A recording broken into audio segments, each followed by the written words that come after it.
Drexel History Lecture Series. I just want to give you a little bit of a coming attraction for next week. Our speaker will be Richardson Dilworth, the chair of the Political Science Department, and his talk will be Drexel, Philadelphia, and the Urban Ecology of Higher Education. Today I'm very pleased to welcome Cordelia Biddle to the series. She is a prolific author and also a creative writing instructor in the Benoni Honors College. She's the author of St. Catherine, The Life of Catherine Drexel, as well as the Martha Beale novels, which are set in Victoria-era Philadelphia, including The Conjurer, Deception's Daughter, Without Fear, The Actress. She's also the novel, we're all starting to feel a little inferior right now, right? She's also the author of the novel Beneath the Wind and 12 mystery novels, which she wrote with her husband, Steve Zettler. She's currently writing a biography of the financier Nicholas Biddle, and she's been given access to primary sources, which she was just telling me about, that no other scholar has yet examined. Those materials significantly alter the way we think about Nicholas Biddle and his role in American history. She's also the author of one of the chapters in our Drexel History volume, and that's what she's going to be talking about today. The students here have read that chapter. Others of you will hopefully buy the book to read that chapter. Her topic today is the Drexel Family. Please join me in welcoming Cordelia Biddle to the series.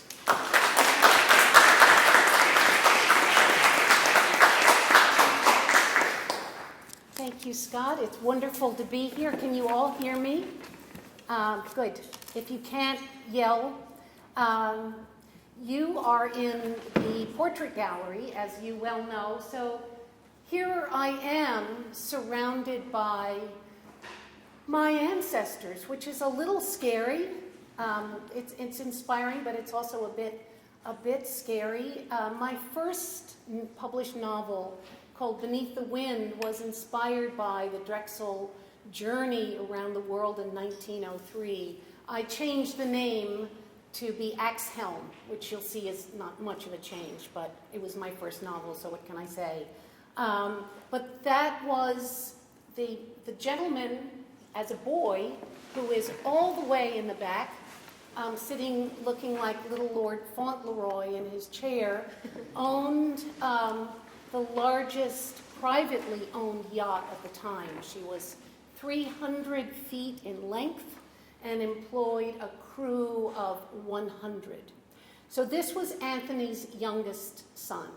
And he sailed around the world, and I inherited photographs from that journey, which are 3 huge volumes of photographs, sepia tone panoramic view, which I donated to the archives here. They're wonderful. So if you have a chance to look at them, you can take yourself off to Borneo in 1903, if you care to. I did, and I then took myself to Borneo to see what the difference was. Today I'm going to talk about Anthony Drexel and his evolution as a philanthropist and his background, because I think that is critical to who he was as an adult, his childhood. So I'm going to talk to you as an author who writes history. Scott mentioned that I am now working on a biography of the financier Nicholas Biddle, and I shared with Scott that I found in the archives at Andalusia, which is his country estate, recent gift to the archives is his original draft correspondence with James Monroe. And it proves to me, without a shadow of a doubt, that he was a confidential agent, i.e. a spy, for Monroe during 1818, 1819, that resulted in the Adams-Onís Treaty of 1819 that ceded Florida. I'm getting way off topic, but it's thrilling because the draft letters say confidential, and they are entirely different than the letters, the finished letters, which are in the Library of Congress. So he refers to the treaty, he refers to this rather strange ambassador named Onís, and he refers to their conversations. The finished letter has all of that excised. So that's great. I think there are two things that are required of all historians. One is pretty simple: get your facts straight. You need to fully understand the historical period in which your subjects lived. Research, then research some more. Use primary sources. Secondary sources are useful if they point you in the direction of a primary source, but don't count on them. I'm reading 2 biographies of James Monroe at the time. Right now, one is full of holes and misinformation, the other is correct. So if I were to read only the one, I would have a very different opinion about this man. So primary sources are critical. Newspapers of the period, political commentary, letters, diaries. Immerse yourself until you are living in that time frame. If you find you start writing 1816 instead of 2016, that's fine. It means you're really right there. The second is to get to know your subjects. Know them inside out. They weren't, quote, historical figures. They were people. They had aspirations, insecurities, fears, moments of pride and loss. They loved, they mourned, they flinched when remembering a mortifying incident. They gloated over success. They were just like us, even if they existed in a period when societal constraints altered their external behavior.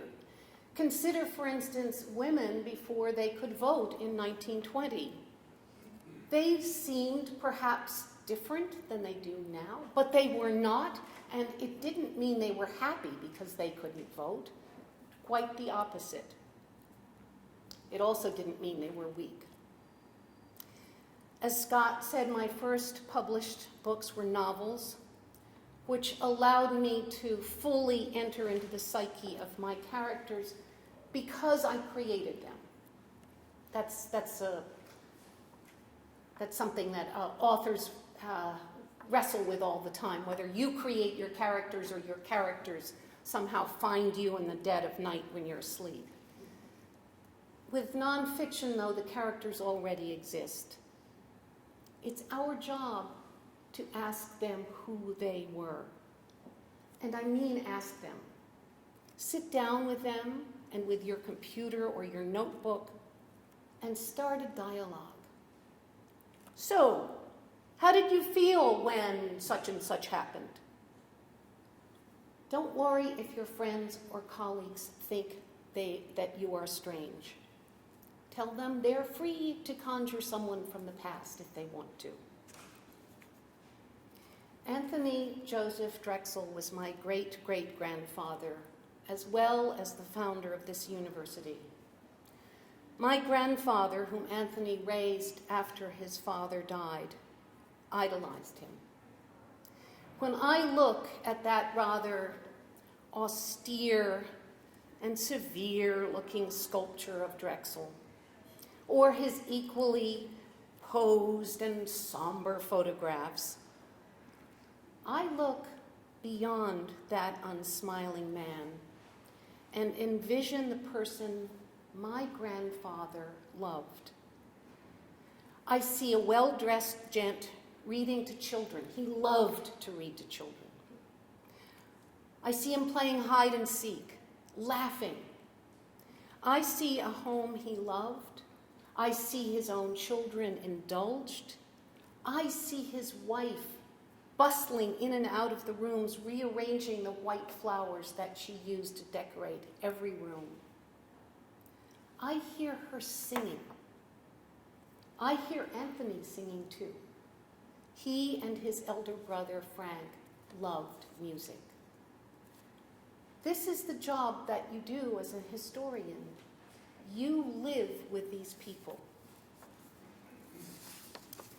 One of the driving characteristics of Drexel's life was that he was the son of an immigrant. From early childhood, it molded who he was as a person. That feeling of not quite fitting in remained with him all of his life. I don't believe he was austere. I think he was simply shy. He had no formal education past the age of 12. How was he supposed to measure up to wealthy and socially prominent contemporaries who'd studied at university, had read the classics, knew ancient Greek, and could compose bon mots in Latin? He never, ever made speeches, and he shunned the limelight whenever possible.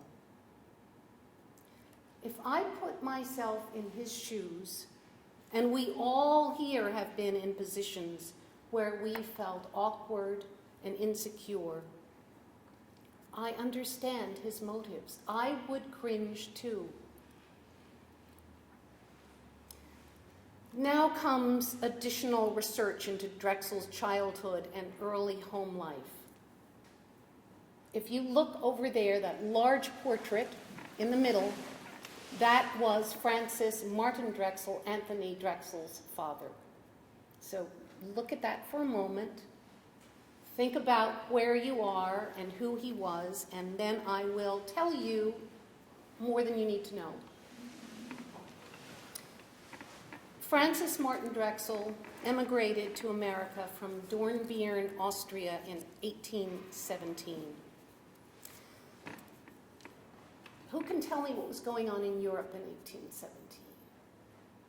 Well, a couple of years before. The Napoleonic Wars.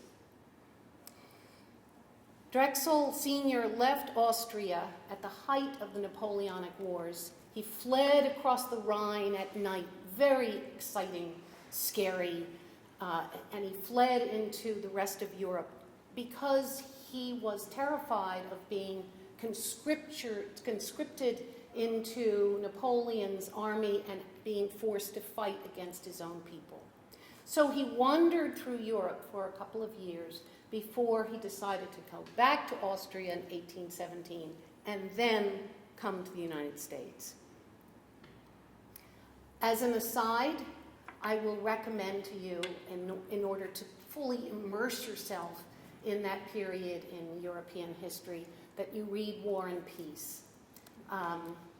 It's not only brilliant as a novel, but the descriptions of the war and Napoleon's conquest of the entire Europe is extraordinary. And then you have to add on to that Count Osterman, Tolstoy, was Leo Tolstoy's uncle, and so he was getting the real story behind every battle. You don't have to read that today.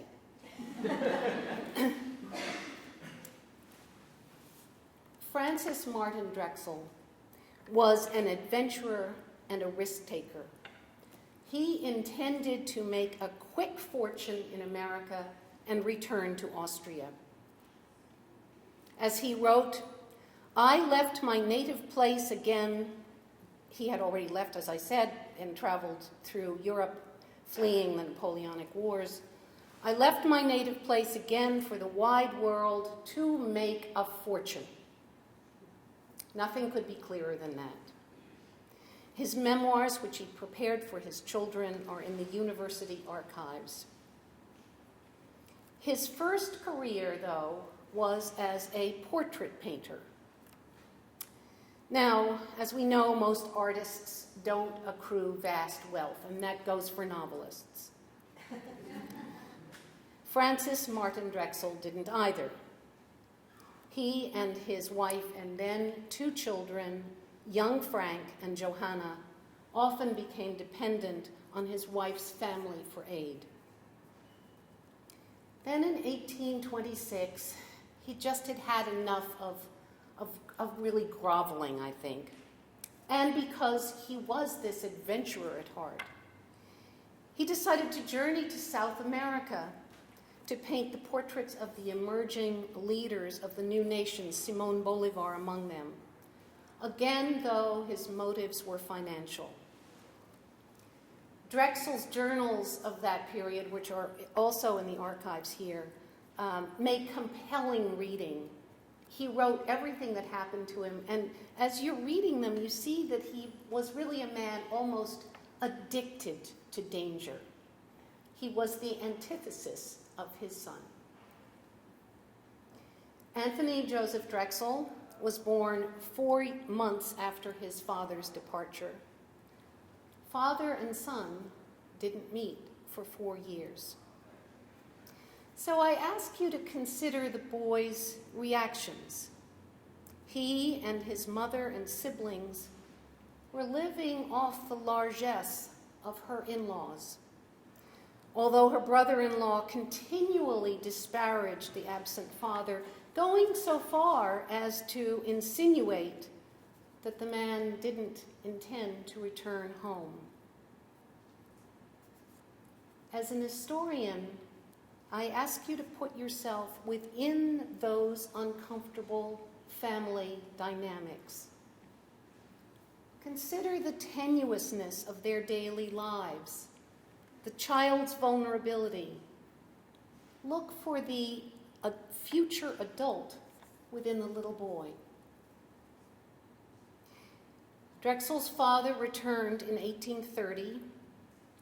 Then he started and quit various jobs and businesses while he continued to paint until the cataclysmic event of 1836. Anybody? Cataclysmic event of 1836 in America? No, you're not living in that era as much as I am. It was Andrew Jackson's war on the second bank of the United States and Nicholas Biddle, and the subsequent financial depression, which was then called the Great Depression. America had never seen anything like it. I won't go into all of my studies of that period, but just let me say that I am not a fan of Andrew Jackson. On the other hand, the death of the central bank proved to be the catalyst that Drexel Sr. needed to set him on the road to riches. With local banks imploding across the country, another one gone became a gruesome daily headline. If you read the newspapers at the time, which I have done, and you can find them at the Library Company of Philadelphia, you can page through every newspaper every day, and they make for the most thrilling reading if you're a research nerd, as I am. So here's the Great Depression. The U.S. currency wobbled. The only trustworthy currencies were Spanish and German. They became more trustworthy than U.S. dollars. Drexel Sr., with his recent connections in South America and hailing from Austria, and able to speak several languages, opened a currency exchange practice in Louisville, Kentucky in 1837. So he took advantage of this cataclysmic financial disaster by opening a currency exchange business. And then he moved that business to Philadelphia in 1838. At that point, young Anthony started working for his father. Let me quote from scrapbooks that are in the archives that reference Drexel's life. Quote, "His father had old-fashioned notions of what was to be expected of a boy. While there were regular hours for others, there were none for him. He was expected to come early and stay late. From his boyhood on, he never knew what it was to be idle." Let me read that again, and I want you to consider this university. and consider the man who founded it.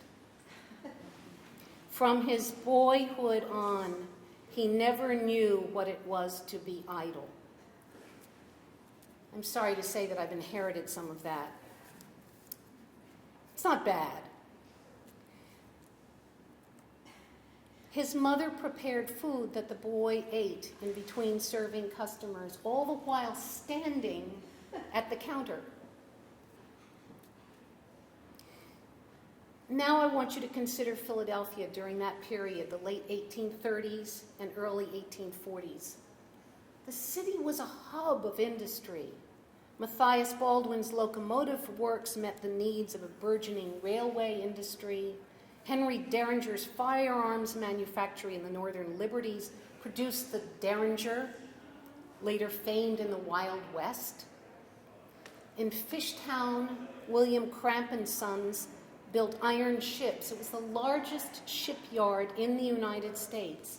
So let your mind's eye envision these scenes. Everywhere in the city was bustle and activity and a growing need for skilled workers. This was an economy that was changing rapidly because of the Industrial Revolution. By 1847, F.M. Drexel, exchange broker, had become such a prosperous concern that it was able to float the U.S. Treasury a loan of upward of $40 million to finance the Mexican War. Anthony, who was 21, and his elder brother Frank became partners in the family concern, which was renamed Drexel and Company. I find it interesting that it was Anthony, rather than his elder brother, who became the father's heir apparent. But if you look back at the relationship between parent and children, I think that choice becomes more easy to understand. Simply stated, Frank couldn't fully forgive his father for deserting the family. Their relationship was never easy. Anthony, although he didn't know his father until he was 4, learned a different emotional lesson when Drexel Sr. returned and was welcomed back to Philadelphia with joy and love and great expressions of gladness. To a young child, he must have seemed like a hero returning home.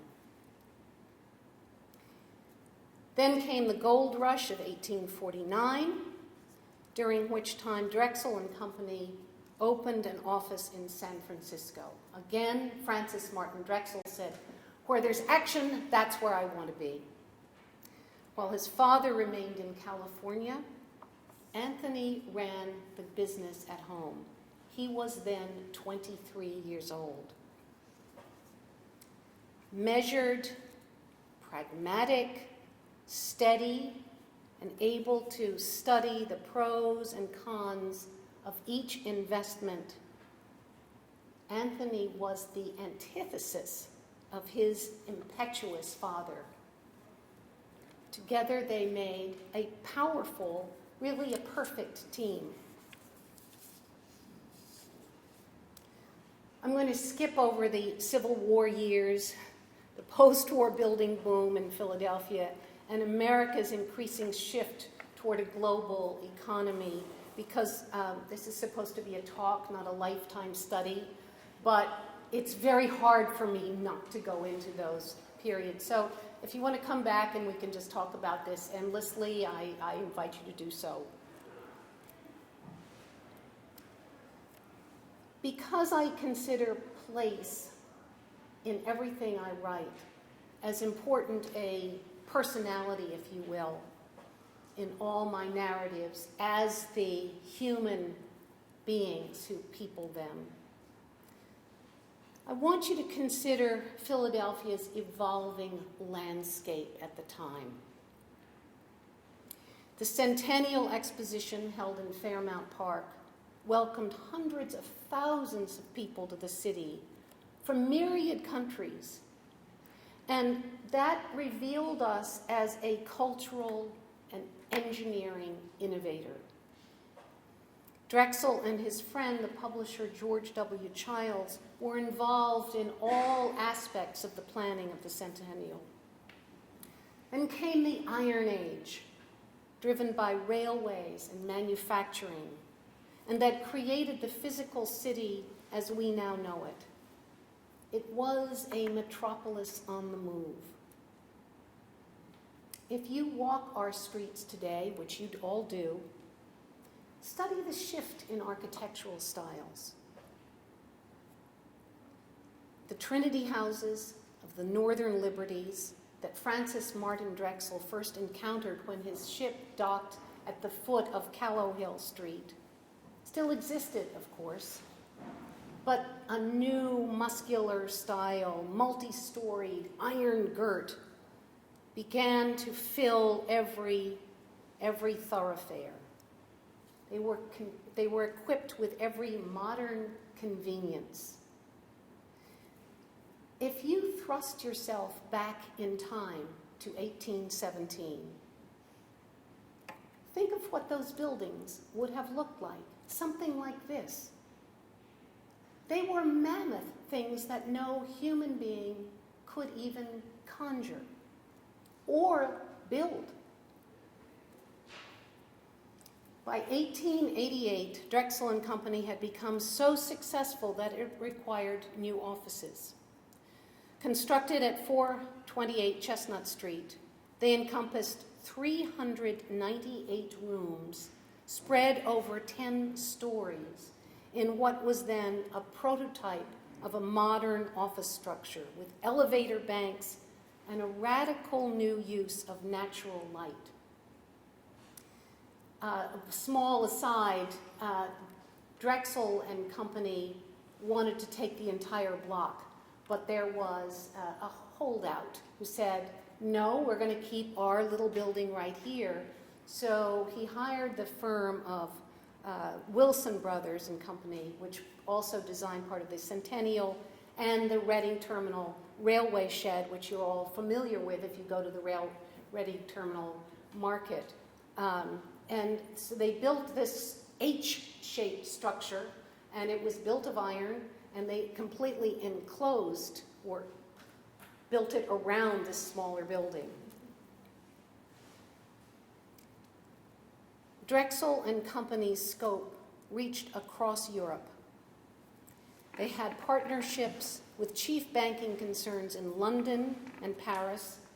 J.P. Morgan became a junior partner in New York. On the day that Anthony Drexel died in 1893, he was still actively engaged in financial matters. In that case, the restructuring of the Reading Railroad. The last letter he wrote are in the archives, and it refers to being reasoned and careful in regards to the railway matter. So now we come to civic engagement and the birth of Drexel University.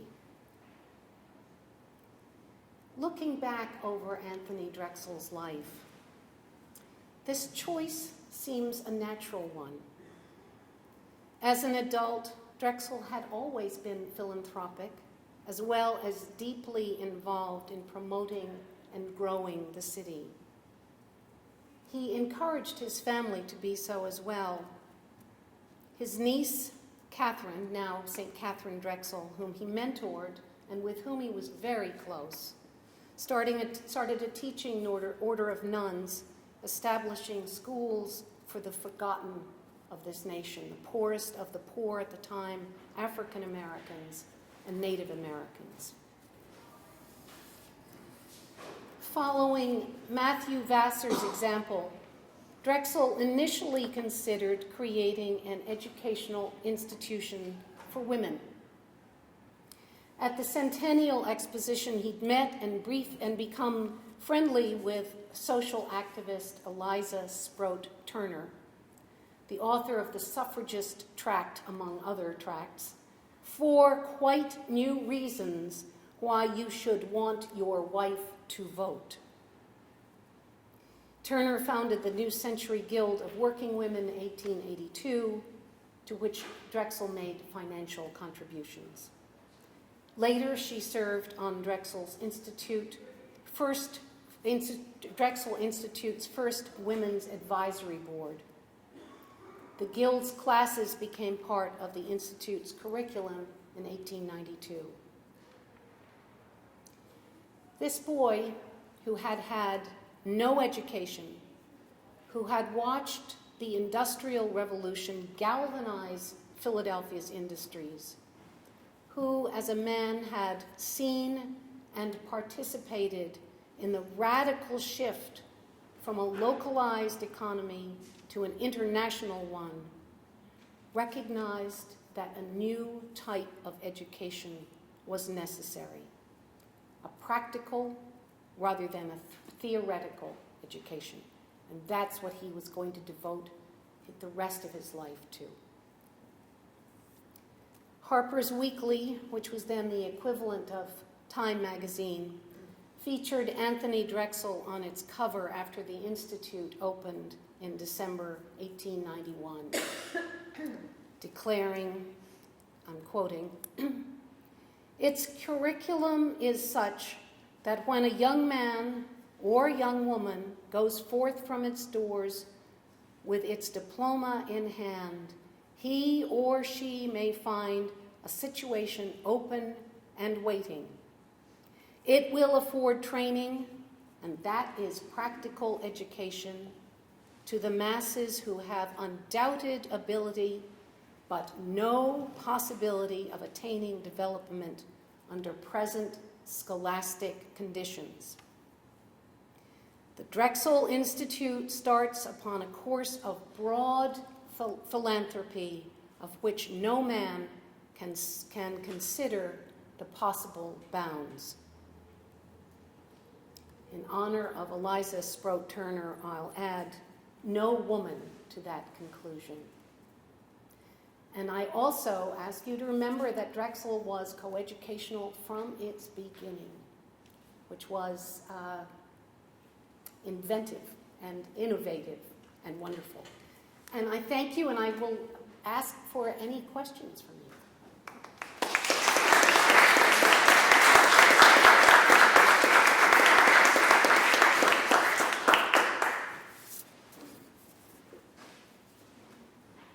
What didn't I cover that you need desperately to know? That was a fabulous talk and riveting. But I just wonder if you would speak briefly about your particular relationship, your familial position with respect to Anthony Drexel, and a little bit of your memories of childhood in terms of the Drexel family.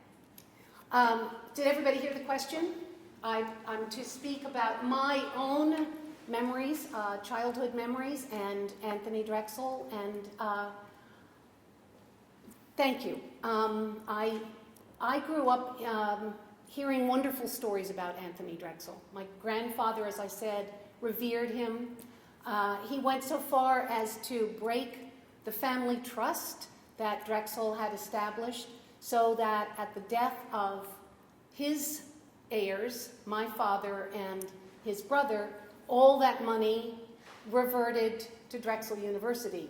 So, oh, woe is me, but wonderful for the university.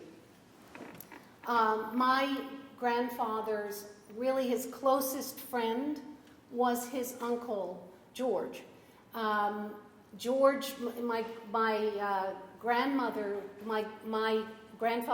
mother, Emily Drexel, was Anthony's eldest child. George was the youngest. So my grandfather and George were more or less contemporaries, 10 years apart. So the house that was my grandmother's in Bryn Mawr, Pennsylvania, had all sorts of Drexel memorabilia.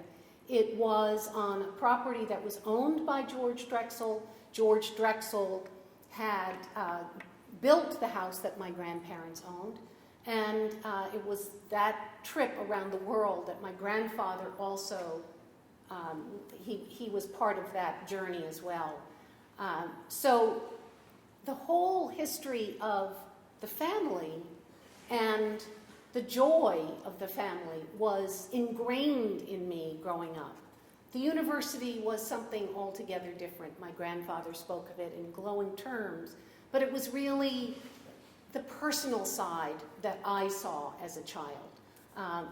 Everything was, these were the Drexel plates, this was the Drexel this was, I inherited the portrait of Emily Drexel, which is a life-size portrait like this. I have it in my living room. One day it's going to be here.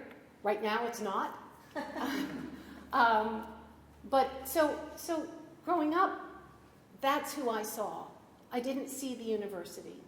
I saw this man, and if you revere your grandparents, and so if your grandparents revere someone, then you revere them as well. My grandmother, whose family was from the South and who came north after the Civil War, a lot of Southern women came north after the Civil War to recoup the family's fortunes and marry, hopefully, a wealthy Northerner. Her mother never got over the fact that she was living in, quote, enemy territory, because, of course, she was living in Pennsylvania as opposed to Virginia. And she would regularly call her granddaughter, or her daughter, I'm sorry, "You damn little Yankee." So, you hear those stories growing up, and they become part of you as well. So we're all then part of our history is really alive within us. Thank you for that question. I could take you back. In my mind, I'm traveling around my grandparents' house as I'm telling you the story. Yes? Is the house still in Bryn Mawr? Is it part of Bryn Mawr College, or is it? No, that my grandparents' house, no, it's a ruin now, sadly. Somebody is living in it, and I, like a fool, I go back and kind of drive around outside. And I was listening to the radio the last time I did, and it was an oldie station, and I was sitting there feeling really sad and missing my grandmother, whose telephone number I can still remember. That's silly. But I was sitting there and feeling pretty forlorn, and on the radio came on, "Dust in the wind. All we are is dust in the wind." Oh! Cordelia, when Anthony Drexel founded the university, he also endowed it with enough money so that the students would not have to pay tuition because of the kinds of students he was hoping to attract, for whom tuition would have been unthinkable. Can you give us a sense of the magnitude of that gift in the time in which it was given? I can't. I would love to be able to do that. I'm not friendly with numbers.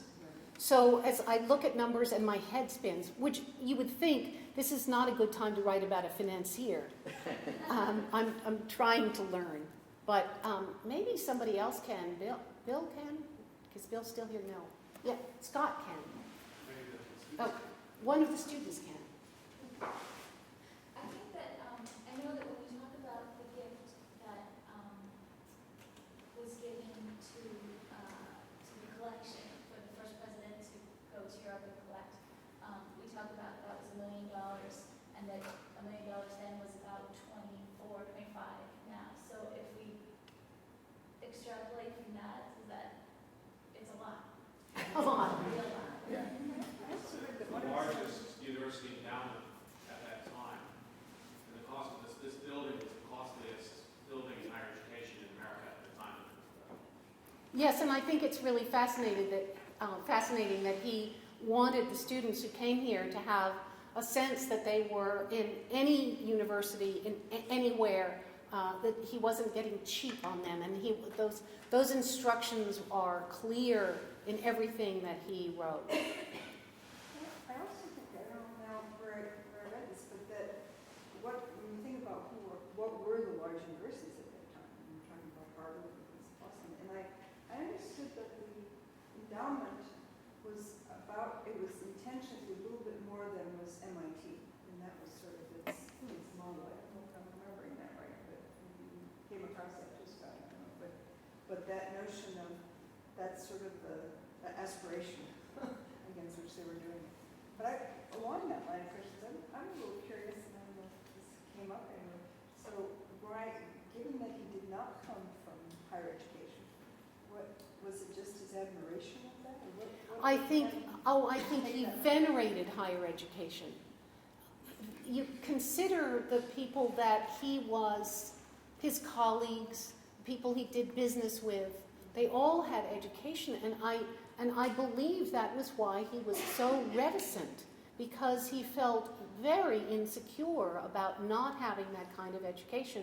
And so even this portrait gallery and the statuary was supposed to say, well, you students, I'm going to give you something that your peers who have tons and tons of money would be able to take the grand tour and see these kinds of objects. They would be able to be familiar with these objects. This would be comfortable to them, and it hadn't been to him. And it seems like such a natural step for him to take, rather than just being philanthropic and giving his money to good causes, but to say, what is necessary? How does a young person equip themselves in life? And that's what this university did. Yes? This is a very powerful family. Which of the lesser known historical figures do you think is the most interesting or has an interesting impact or story? The lesser known figures of the family? Yes. My father. He's not that lesser known, but he became he was the director of the National Endowment for the Arts during the Carter administration. He worked for Senator Claiborne Pell of Washington, who created the Pell Grants. I think that's an interesting story. Who else? There's this whole connection between the Drexels and the Biddles, and so I don't know who else I would say. I think who else here might have an idea about that? I think that Anthony Drexel's children didn't succeed the way he did because he provided them with everything. And so George, his youngest son, went off and sailed around the world in one of his yachts. This is pretty typical of the first generation who makes a great success and then affords the next generations the ability to be people of ease. And I think that's what he saw with his contemporaries, that they had created this landscape so they were people of ease. He also wanted them to marry into the first families of this city. So they did, and they did. He encouraged his children to marry socially prominent Philadelphians, thus the Biddles. I was going to ask another. Francis Biddle was a painter, as you say, and a world traveler and so forth. Now, was he educated? I'm confused. Francis Drexel? Francis Drexel, yeah. Why was his son, I mean, it seems strange that Anthony Drexel started work so young and was not educated when he came from, it sounds like a cultured father. He was, his father was cultured to a certain extent, but they lived in Dornbirn, Austria, their family had a huge reversal of fortune. The father was a successful merchant in Dornbirn, but because of the Napoleonic Wars, the father, they went almost bankrupt. And so then the younger Drexel, his education was really catch as catch can. And he never had that kind of education and he didn't really feel that it was that important because he understood that he needed to make his money with his hands. His father, before he had a reversal of fortune, sent him to study in Italy, he spoke several languages fluently, but then he had to recall him back to Austria because they couldn't afford it any longer. And at that point, he was sent out to apprentice because he had an ability as a painter. He was sent out as an apprentice to learn the craft of art. So he didn't value education either. He saw it as, how do I make money? That was really his motivating force. He's a very different man than his son. Scott, yes? One of the things I love about your approach is that you capture all of the atmospherics of a time. And historians, unfortunately, often just sort of look for causality or various key players and don't pay attention to all of the emotional states and all of the different, what's happening daily in the papers. So thank you for sharing your approach with us. And in that mindset, I wonder if you, because I've been thinking about this a lot, could you just take us through maybe whatever period you like, but maybe just before the Institute was founded, what would a day in the life of A.J. Drexel have been like? I know he was a great walker. He got up in the morning, he walked down. Could you just take us, as best as you know it, what a day in his life might have been like in 1886 or 1888? Absolutely. He was a very regimented person. He didn't know what it was to be idle. That's absolutely right. His house was at, it doesn't exist any longer, but it was about 36th, and it was William Street, which is near Walnut. And, excuse me, he would walk every day down to his office on Chestnut Street, and he would often meet up with his friend, the publisher George W. Childs, excuse me, and they would march along together, discuss the issues of the time. He would greet people. When this university was being built, he would stop here every day and ask how things were going. He was very hands-on with the building of it. He was not, here's my check and I'm going to leave. He really wanted it to be the best it could be. And so it had a gymnasium, and all of this was in this building here. But that would be his day. He read the newspapers. He kept abreast of current affairs. He was very much involved with what was happening in Europe because they had offices in Europe. So during the Franco-Prussian War, he made certain that anyone who had money with Drexel and Company, wherever they were in Europe, he actually sent gold over to redeem the notes because it was very difficult to redeem those notes in Paris and Germany. So as I said, he was very regimented. He would march down. He always, though, which is really interesting, he always had time for his children. He was very close to his niece, Catherine Drexel, who started her own order of nuns in 1891.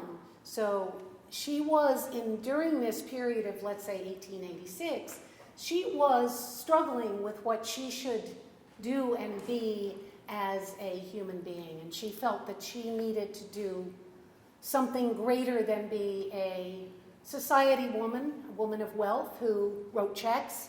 The Roman Catholic Church argued against that and said, no, we would like you to model being a philanthropic woman. We don't want you to leave that position. We would like you to inspire your contemporaries to do the same. And she fought back. So at the time, she and Anthony they met really almost daily. She was probably more like him than his children were like him, because she also had a very pragmatic mind. She was driven. She was, I think, very much like her grandfather, Francis Martin Drexel. And he wrote to her extensively, and she wrote to him extensively. And a lot of my research depended upon those letters from her, because Anthony, sadly, destroyed much of his correspondence. So for a historian yearning for his real letters, I found them at the Sisters of the Blessed Sacrament, because she kept his letters to her and her letters to him. She made copies of everything. So I had to kind of come to him through a side door. Does that answer your question? Yes? One more question. Could you talk a little bit about any memories or stories that you heard of Colonel Anthony Drexel of the obvious millionaire and his son? Yes, I can. Colonel Anthony Drexel Biddle.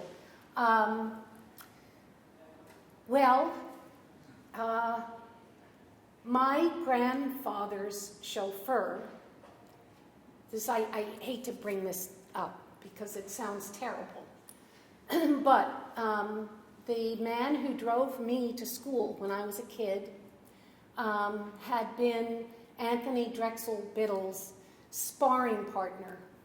And so there again, I had stories of this kind of larger-than-life figure of Anthony Drexel Biddle, who was so unlike his siblings. He was Drexel's son, and he was entirely unlike his siblings. He was grandson. He was his when Emily Drexel died. Gets so convoluted, but when Emily Drexel died, Anthony took two of the sons, Livingston Biddle, my grandfather, and Craig Biddle. But Anthony, he gave to his father, Edward, because he considered him sickly. And so he separated the family.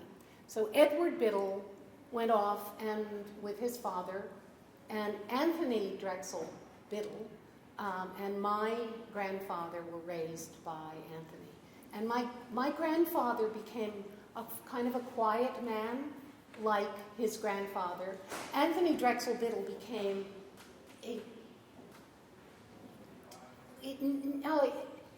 his personality was huge. He kept alligators in his house. He believed in all sorts of physical exercise. He practiced jujitsu. He taught jujitsu to the Marines. He was entirely unlike my grandfather. Edward Biddle, meanwhile, as an older man, became very close to his grandfather, the financier Nicholas Biddle, and through Edward, all sorts of that correspondence was saved. Does that answer the question? But the book, The Happiest Millionaire, that's all true. It's not an exaggeration. The man was an exaggeration. I think we're going to have you back. Well, these are Thank you anecdotes. so much. Thank you.